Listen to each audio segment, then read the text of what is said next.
Hello listeners, and welcome to the Montel Weekly Podcast, where we bring you the latest news, issues and changes happening in the energy sector. This week, we're looking at the future of EU energy and climate policy after the President of the European Commission, Ursula von der Leyen, unveiled a new team of commissioners and set out their priorities for the next 5 years. We will also touch on a recent report by former Italian Prime Minister and European Central Bank Governor Mario Draghi on Europe's competitiveness and discuss the implications for the energy sector. We're going to be hearing more on that later from Cillian O'Donoghue, Policy Director at European Electricity Association, Eurelectric. But first, I'm joined by our Brussels correspondent, Siobhan Hall. A warm welcome to you, Siobhan. Thank you, Richard. Siobhan, you're celebrating 20 years reporting from Brussels on EU energy and climate policy this year. What are the key takeaways from von der Leyen's announcement this week? Yes, 20 years. This will be the 5th time I've seen a new team of commissioners come in and new policy priorities drawn up. And the one thing that really stands out this time is that the key players for energy and climate are already very experienced and from countries that support the EU's plans to decarbonise its economy. So we have former Danish Energy and Climate Minister, Dan Jørgensen. He's going to be the new Energy and Housing Commissioner. And then we have the current EU Climate Commissioner, who is Wopke Hoekstra from the Netherlands. He started last year and he gets to continue, but with a wider brief that includes green growth and taxation. And then finally, we have Spanish Energy and Climate Minister Teresa Ribera. Now she gets overall responsibility for making sure the EU stays on track with its policies to decarbonise its economy. And this is the famous European Green Deal that we hear so much about. Now she will also get competition policy, and that could be used as a really powerful tool to help European industry compete more fairly with global rivals. Interesting. So very experienced people here at the helm. But in terms of competitiveness, Siobhan, where does the Draghi report play into this? Yes. So what we heard is that competitiveness is going to be a top priority for von der Leyen. And that's another key takeaway, that the next 5 years will see a lot more focus on industrial policy and competitiveness alongside the decarbonisation policies that we've seen with the European Green Deal. And that's going to build a lot on the conclusions from this report, as you said, by the European Central Bank President Mario Draghi, who put in lots of ideas of how to improve the EU's competitiveness. So that's going to be really influential on EU policy for the next few years. And that's also where having experienced commissioners will help, because von der Leyen is going to present a clean industrial deal within the first 100 days of the new commissioner starting. So that's likely to be in early 2025, so early next year. Brilliant, Siobhan. With me to delve into this issue further is Cillian O'Donoghue from Eurelectric. Cillian's actually been on the podcast before. Then he was on the other side. He was representing heavy industry. So welcome back to the podcast, Cillian. Now you're obviously part of the European Electricity Association. So I don't know whether your views have changed, but we'll discover that throughout this podcast. Thanks, Richard. Great to be here. So a long-term listener, second-time guest. And yeah, last time I was on the podcast about 3 years ago. I was representing power-intensive industries. Since then, I've jumped to the power sector. But I would just say I think a lot of the interests are very much aligned. I think from the power sector side of things, industry is extremely important. And we need to find win-wins, particularly in the post-crisis world. So it's good having the experience of the power sector now working for the electricity sector. I think that helps a lot. Absolutely. I mean, we've heard from Siobhan, who gave us some details about the key people in the new European Commission. What's your view of the new appointments? Did anything come as a surprise? Yeah, so I would say, well, I think firstly, if you look at key people, if we're speaking strictly climate and energy here, there's 4 key faces. The 4th person who is important in all this will be the next industry commissioner, which is Sverrisson. He's the French replacement of Breton. So while he's not strictly energy, I think industry and energy are going to be very much embedded in this next term of the Commission. So that's why he's very key as well. So securing European competitiveness in a sense. Indeed. Mm-hmm. And the reaction from Europe's power sector has been positive or mixed, or how would you describe it? I think so. I think there's 2 things there. There's the appointments and there's also the mission letters. I must say the mission letters were very good. there's a couple of things we're very happy about. I think the first thing to say is they've said they're going to come with an electrification action plan, which is something we've been advocating for a while. The reason we're pushing so hard for it is we kind of feel our sector is doing our bit, per se. We're 75% decarbonised now, so 3/4 there. The issue is electrification rates are stagnating. So we're still stuck at 23% economy-wide electrification. We need to get that to at least 58, maybe above 70% by 2050. So we hope this electrification action plan can be catalyst. So we're very happy to see that. I think we're also very happy that the mission let us focus a lot on infrastructure, and that was also a key thing in the Draghi report. The Commission came with this action plan on grids a few months ago, and we're very pleased to see that the emphasis is still going to be there on that. That was kind of a key ask for us. And then the last thing I'll just pick out, which we're also very happy about, is security of supply. They're quite clear that they're going to come with a new concept of security supply. A consultation is opened, and they're saying they need to do that to reflect the new kind of more electrified world. I think that's important because our security supply concept it's outdated. It's 15 years old now. It's linked to kind of gas from Ukraine, these kind of things, and we need to update it to reflect new physical threats given the geopolitical environment, to reflect new cyber threats, but also the electrification of the economy and the fact we're going to have an electricity system more dominated by variable renewable energy. I think you need a new concept of security supply to reflect all that. So there were kind of three things we're very happy about. How about Dan Jørgensen's appointment? I mean, some countries, some sectors have expressed a view that he's anti-nuclear. Do you think that's a fair evaluation? Yeah, well, I think first thing, when you look for an energy commissioner, you want someone who has expertise. I think he ticks that box. So we're very happy that we have someone who has expertise on the files and he can dive straight in. I think he's obviously from a member state which is very kind of pro-wind, and I think Denmark, I was at the IEA earlier this week and we're discussing integration of variable renewable electricity, and Denmark is the only country with a share of variable renewables above 50%.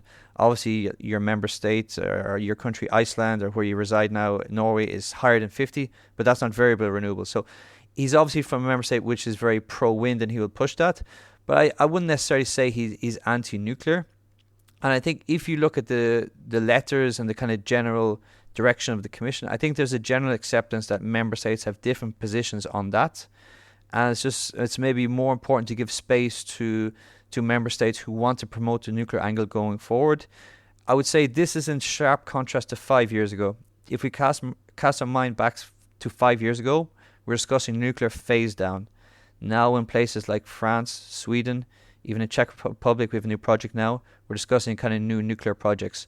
So that's kind of how I read it. I think that in the Parliament hearing, which will take place, he will get obviously a lot of questions about nuclear, and he'll need to kind of prove that he is not anti-nuclear per se. He has to be objective, surely, as the commissioner. But Cillian, how about the discussions around Russian gas? Do you expect the Commission's position to harden here? Yeah, well, they've come with a clear kind of, we need to phase ourselves out of Russian gas. We've done an awful lot of the work before the war. We're 155, 100 BCM of Russian gas. So we still have a little bit more to do, but we see that can be replaced with LNG imports. So the last kind of 20% is what we need to do, but I think that can be done. And it's also going to be a broad discussion of replacing imports of Russian energy. So we just talked about gas, but obviously we have on the nuclear side, we import some uranium, and obviously on the oil side, we still import Russian oil. So it's going to be a broader discussion there, but I think it will be a key challenge of the next commissioner. Do you think it will be a smooth transition from the previous commission? The previous commission obviously managed the energy crisis very well. Obviously there are hiccups, but the lights didn't go out. What's your view here? Yeah, well, let me first comment on the previous commission. I'll go into the next one then. I think we should be very complimentary towards the previous commission, particularly Commissioner Kadri Simpson and Mr. Timmermans. When the energy crisis came in 2022, it was an unprecedented crisis. And instead of kind of rolling back, we said, no, we're going to speed up with the transition. And I think that was the right way to go. We talked previously about Russian gas.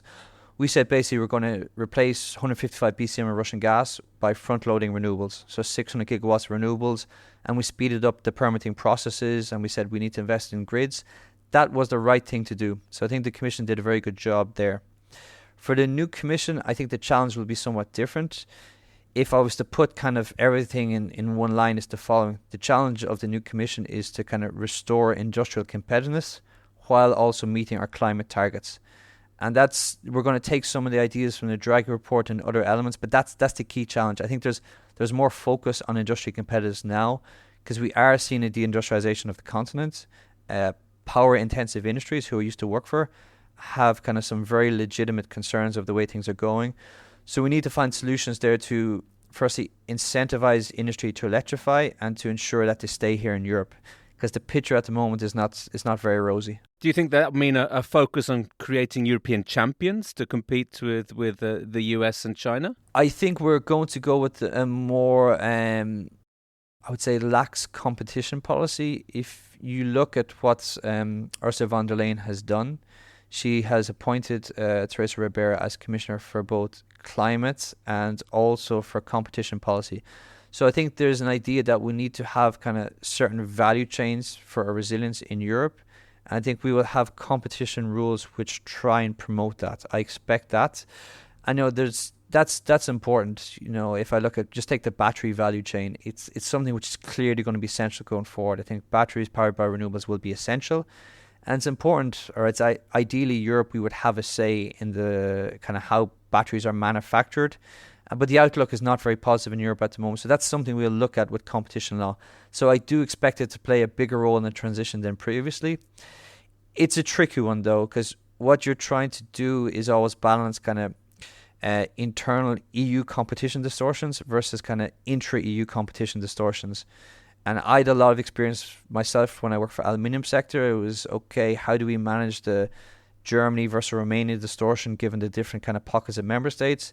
But then at the same time, we have to manage the European aluminium producer distortion against the Chinese subsidized aluminium distortion. So it's a hard one to balance, but I think going forward, we're going to be more open to creating these European champions, as you said. In effect, that would mean easing of some of the state aid rules then? In certain sectors, I would expect that, yes. Let's turn to market design. Obviously, that's going to be very important going forward. It's been a huge discussion point over the previous years, certainly when we're in the middle of the energy crisis. Has the issue of marginal price setting been parked in the wholesale market, or could that also return? I know, some southern European countries were very against this or wanted a reform of that system, the way electricity was priced in wholesale markets. What's your view here? I think there's two separate things here, and it's quite technical. I think marginal pricing itself, the Draghi report has been very unequivocal. He's come out and said marginal pricing is a very, very good system for the efficient dispatch. And that's it's in page 35 of the report. The first thing I did was control F that. I think that's a very kind of a very clear statement. At the same time, there's a growing recognition that we need to bring the benefits of cheap renewables, particularly to industrial consumers. I think what we're saying is we keep marginal pricing because it's a very efficient system, but we need to build better kind of tools to incentivize kind of more long-term contracts so industrials can benefit from cheaper renewables. I think that's where the discussion is going. So in terms of incentivizing more power purchase agreements, contracts of difference, these kind of getting the ball rolling there, you mean? 100%. So if you take, industrials usually have, you buy some on spot, some on forward, some with long-term contracts. I think we need to have more liquid forward contracts. I think that's clear. And we need to incentivize more power purchasing agreements for industrials. And linked to that, I think one big win from both the electricity industry side of things and the electro-intensive side of things is flexibility. I think that's going to be key going forward because, we're going to have very variable prices going forward. I think those industries which can be flexible, and not all have the same level of flexibility, of course, I know that from my experience, but those which can be flexible will benefit a lot from this new system which is coming into place. And what do you think we can expect to see in the new Clean Deal that von der Leyen has said she wants to present in the next 3 months? What are going to be the main elements there, in your view? Yeah, so that's something which is very vague from looking through the mission letters. And what I hope to see is kind of what Draghi has recommended in his report. And in his report, he kind of says there's 3 things we should do to kind of increase industry competitiveness. The first is speed up deployment of clean infrastructure. So that's electricity, particularly electricity grids, but it's also hydrogen and CCS. That is a huge amount of money, and the missing money and 750 billion, 800 billion, we can come to that after. But that's the first thing you could do. The second thing is something we're not discussing enough, is taxation and levies. Let's not forget with electricity prices, the energy component is only 1/3. There's also 1/3 taxes and 1/3 networks. So, we should probably look at how much we tax.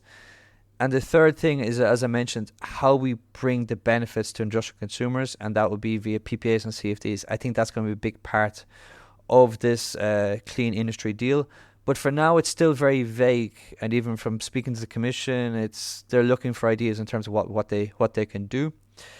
If I can say one last thing, there is a bit of a challenge. Is a lot of industry is very base load. They're used to dealing with base load power. And the kind of firming cost, taking kind of more variable supply and matching it with their profile, will be a challenge going forward. And hopefully, it's something we can find solutions. In places like Norway, where you're located, because you have hydropower, the firming cost is not very expensive and it's kind of very reliable. Other parts of Europe will have to find ways to try and match those 2 different varying profiles. I mean, the taxation issue is interesting there, Cillian, I think, because obviously that's not something that can be done at EU level. That's up to the member states as well, isn't it? I mean, and also I think when you see, green levies and green tariffs, I mean, is that part of the taxation here? It's a way of paying for a lot of the policies that are being introduced. Yeah, well, taxation levies are one of the biggest price differentials between Europe and other regions. The issue we have in Europe is the Energy Taxation Directive is something which should be reformed. I think everyone agree that, but it's very unlikely to be reformed. It's decided via unanimity, so you need all 27 member states to sign up to it. So it's very hard to do, but we're in a perverse situation where we're taxing electricity more than gas when we should be doing the exact opposite. So ideally we should change this. Whether it's going to happen, I would be quite skeptical. But it's something we should at least try to do again because it's quite important. Yeah, I think that's, bring that into focus. I think that's absolutely necessary. But, you mentioned the Draghi report. I'd like to sort of round off the discussion here with you, Cillian, and talking about that, very sizable report. What was Eurelectric's reaction to this? Firstly, I think it's a very well drafted report. And when you read through it, you say it's excellent. If I break it down, firstly, we're happy that it kind of gives a very clear picture of the state of the European power infrastructure. A lot of our grids are aging and they need to be upgraded. We produced a report in May called Grids for Speed, and we put the investment cost about 67 billion a year, which we need to invest between now and 2050 to upgrade Europe's power infrastructure. And we're very happy that the Draghi report focuses a lot on that and identifies that as a key thing. And again, we talked earlier about energy prices and how to lower energy prices. This will go a long way. We're also pleased that regards kind of supply chains and the need kind of ideally reshore some of these jobs in medium term and have access to key raw materials. That's something we're very happy about. With regards market design, something we touched upon earlier as well, we're very pleased that he calls for kind of no radical changes to the current market design we have in place. Our position is we have done a market design reform recently, and now we need to focus on implementing that market design reform. We think we have the right tools in place, and as I discussed earlier, it's rolling out more of the CFDs, rolling out more of the PPAs, but let's not have a radical form of the market design. So I think there are kind of certain things we're very happy to see, and he identifies a lot of the key challenges there. I mean, there's huge sums involved here. I mean, 800 billion needed annually for the green and digital transitions combined. But where's the money going to come from? So that's very tricky. So 800 billion is 5% of European GDP. It's a huge amount of money. To put into context, so the Marshall Plan, so the post-World War II recovery, that was between 1% and 2% of GDP. So it's greater than the Marshall Plan. And what you need to do then is to come with kind of common European debt instruments. But that is something which is extremely politically sensitive amongst member states. We did it once in the kind of post-COVID recovery, Whether we're prepared to do it again with such huge sums of money, we'll have to see. But I would be skeptical about that, and that's a big weakness. I think it's a very good report, but finding the money which is needed, and let's not forget, a lot of governments are in debt, will be quite a challenge. I mean, exactly. The European economic picture is not that rosy, and trying to find this amount of money will be certainly extremely challenging, to put it mildly. But Draghi also criticised an excess of regulation holding back innovation. Would you agree that this is the case for the power sector? Richard, thanks. So you asked about kind of excess regulation. It's hard to say. I think what we have in Europe, correctly, is we have a carbon price, which is the main driver. And we have a clear target for 2050 of climate neutrality. So I think the direction of travel is very clear, and we have a lot of predictability. And I think that's the important thing I hear from my members. Of course, there's certain things, certain red tapes that could be improved and changed. But from our side, the most important thing is predictability. Okay, so we're very happy that you have a very clear kind of climate neutral target for 2050, and you have an ETS as the chief instrument. So that predictability is key. One thing we would be not very happy about is, in the mission letters, von der Leyen talks a bit about that we need to kind of have amendments to the e-fuels to ensure that, it's not just electric vehicles going forward. If you look back, the Commission banned sales of the internal combustion engine cars post-2035. What we need as an industry is kind of predictability. We say, okay, we're going EVs, and I know Norway has done that path. I think even this week, the sales of EVs passed internal combustion engine cars. And that predictability is very important. So when Commission says one thing and then does reversals, that takes away from investor confidence. So that's something we would really, really ask for. I know, yeah. Fingers crossed, Cillian. Thanks ever so much for being a guest on the Montel Weekly Podcast. Well, listeners, I hope you found that as fascinating a discussion as I did. It's early days for the Commission, but they've obviously got a lot of work to do over the next 5 years.